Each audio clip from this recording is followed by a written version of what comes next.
மீன் வால் படகு. ஹாய் குட்டீஸ், உங்க எல்லாருக்கும் மழை வந்ததுன்னா காகித கப்பல் செஞ்சு மழை தண்ணியில விட பிடிக்கும்ல? அது மாதிரி இன்னைக்கு மீன் வால் படகு செஞ்சு தண்ணியில விடலாமா?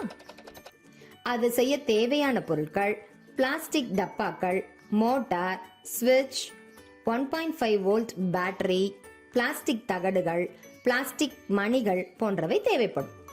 இந்த மீன்வால் படகுங்கிறது கொரியாவில் உள்ள எல்ஜி நிறுவனத்தால் வடிவமைக்கப்பட்ட ஒரு பொம்மை.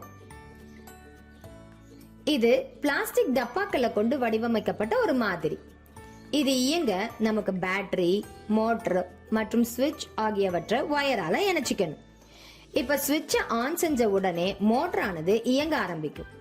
பிளாஸ்டிக் டப்பால கீழ்ப்புறத்துல பேட்டரியும் மோட்டரையும் வச்சுட்டு படகின் மேல் புறத்துல ஸ்விட்சை பொருத்துங்க. ஸ்விட்சில் இருந்து செல்லக்கூடிய 2 முனையும் கீழ்ப்புறத்தில் உள்ள பேட்டரியையும் மோட்டரையும் இணைக்கிற மாதிரி செஞ்சிடுங்க.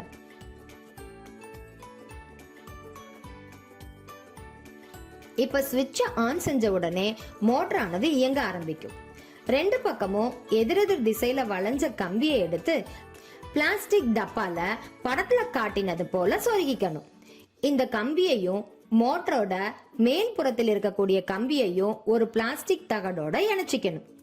இந்த பிளாஸ்டிக் தகடு கழன்று விடாம இருக்க மேல் புறத்துல 2 மணிகளை வச்சு ஒட்டிடணும். படகு கிட்டத்தட்ட தயாராயிடுச்சு. கடைசியா ரேடார இந்த கம்பியோட இணைச்சிட்டு சுவிட்ச போட்ட உடனே மோட்டரானது இயங்க ஆரம்பிக்கும்.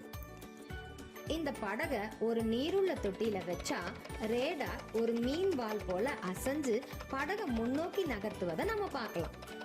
இது நகரும் போது ஏற்படுத்தும் சத்தத்தை குழந்தைங்க ரொம்பவே ரசிப்பாங்க. என்ன குட்டீஸ், நாமளும் மீன் வால் படகு செய்ய ரெடி ஆயிட்டோமா? செய்ய ஆரம்பிச்சிடலாமா?